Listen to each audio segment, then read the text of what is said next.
नमस्कार बच्चों। संस्कृत का 12वां अध्याय यानी कि द्वादश पाठ दशमः त्वम असि यानी कि 10वें तुम हो। इस अध्याय की वीडियो आपके लिए भेजी जा रही है। अपने अकॉर्डिंग जैसे आपको सही लगे आप इसको सुन सकते हो, समझ सकते हो, जिससे कि आपको संस्कृत समझने में और अभ्यास कार्य समझने में आसानी हो। ठीक है, चलिए शुरू करते हैं। और ऑलरेडी आपको क्लास में चैप्टर पढ़ाया जा चुका है। चलिए अब देखिए। एकदा 10 बालका स्नानाय नदीम अगच्छन्। ठीक है, एक बार 10 बालका बालक स्नानाय नहाने के लिए, स्नान के लिए, नदीम नदी को, अगच्छन् गए, यानी कि एक बार 10 बालक स्नान के लिए नदी को गए। ते नदी जले चिरम स्नानम अकुर्वन्। उन्होंने नदी के जल में यानी नदी के पानी में बहुत देर तक स्नान किया। तथा ते तितरवा पारम गता, वहाँ से वे तैरकर बाहर निकल गए। ठीक है।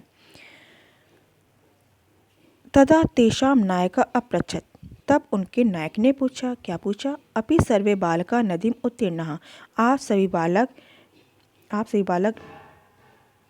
नदी को पार कर लिया, कि आप सभी बालकों ने नदी को पार कर लिया। ठीक है। तदा कश्चित बालक अगण्यत। ठीक है, यानी कि अब क्या कह रहे हैं कि आप सबने मतलब स्नान करने के बाद नदी को पार कर लिया। ठीक है, कि नदी के बाहर आ चुके। तदा कश्चित बालक अगणत, तब किसी बालक ने गिना 1 2 3 4 5 6 7 8 9 इति। 1 2 3 4 5 6 7 8 9 इति, यानी कि इतने ही याद किया, इतना ही उन्होंने गिना। सह स्वयं न अगणत, उसने, यानी कि जो बच्चा गिन रहा था, सह मतलब उसने, स्वयं को, अपने आप को, न अगण्यत नहीं गिना, यानी कि उसने अपने आप को नहीं गिना। अतः सवदत्त, अतः उसने बोला, 9 एव सन्ति, 9 ही हैं। दशमा न अस्ति, 10वां नहीं है। अपर अपि बालका पुनः अन्यान बालका अगण्यत, दूसरे बालक ने भी, अपर मतलब दूसरे, अपि भी बालक ने, पुनः दोबारा, यानी कि दूसरे बालक ने भी दोबारा, अन्यान बालका अगण्यत, दूसरे बालकों को गिना। तदा अपि 9 एव आसन, तब भी 9 ही थे। अतः ते निश्चयम अकुर्वन्, अतः उन सब ने निश्चय किया, यत् दशमा नद्यां मग्नः, कि 10वां नदी में डूब गया। ते दुखिता तूष्णीम अतिष्ठन्, वे दुखी होकर चुपचाप बैठ गए। आगे क्या है? तदा कश्चित पति का तत्र आगच्छत्, तब कोई यात्री वहाँ आया। सह तान बालकान दुखितान दृष्ट्वा अपृच्छत्, उसने उन बालकों को दुखी देखकर, यानी कि सह मतलब उसने, किसने? पथिक ने। तान उन बालकों को, दुखितान दुखी, दृष्ट्वा देखकर, अपृच्छत् पूछा, बालका बच्चों, युष्माकं दुःखस्य कारणम किम, तुम्हारे दुख का कारण क्या है? बालका नाम नायका अकथयत्, बालकों के नायक ने कहा, वयम 10 बालका स्नातुम आगतः, हम 10 बालक, यानी कि हम सब 10 बालक स्नान करने के लिए आए। इदानीं 9 एव स्मः, अब 9 ही हैं। एक नद्यां मग्न इति, एक नदी में डूब गया। इस प्रकार उसने बताया कि हमारे दुख का कारण ये है। पति का तान अगणत, यात्री ने उन सबको गिना।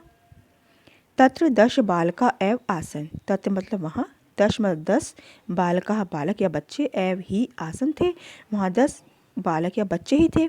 सह नायकम आदिशत त्वम बालकान गणय, यानी कि अब उस पथिक ने क्या कहा? उसने, किसने? पथिक ने नायक को आदेश दिया, तुम बालकान गणय, तुम बालकों को गिनो। सह तू 9 बालकान एव अगण्यत, उसने तो 9 बालक ही गिने, यानी कि जब यात्री ने गिना तो 10 ही थे, लेकिन जब उसने नायक ने गिना तो भी कितने हुए? तब फिर वही 9 ही हुए। तदा पथिक का अवदत्, तब पथिक ने बोला, दशम त्वम असीति, 10वें तुम हो, इस प्रकार उसने कहा।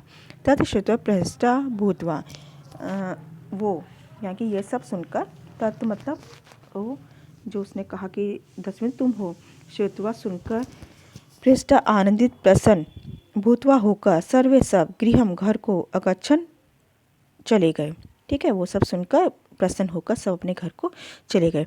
तो आप समझ गए होगे इस चैप्टर का जो नाम है दशमा त्वम असि क्यों रखा गया?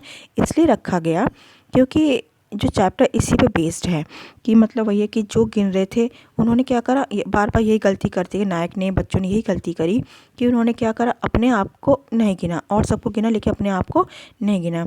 और आपके ये शब्दार्थ इदानीम अब एकदा एक बार स्नानाय नहाने के लिए, निर्मलम साव शीतलम ठंडा, तितरवा तैरकर नायका नेता, चिरम देर तक उत्तीर्णा पार कर लिया, तदा तब अगणित गिना, स्नात्वा नहाकर अपहरा दूसरा, पुनः फिर दोबारा आसन थे या थी, नद्याम नदी में, तुष्णि मौन पति का राहगीर या यात्री, स्नातुम स्नान के लिए, मग्न डूब गया, पृष्ठा आनंदित प्रसन्न, श्रुतवा सुनकर, इति उद्धरण की समाप्ति का सूचक अभियान की जो बात की जाती है उसका कि यहाँ तक समाप्त हो चुका है वाक्य, उसके सूचनार्थ इति हम लिख देते हैं संस्कृत में।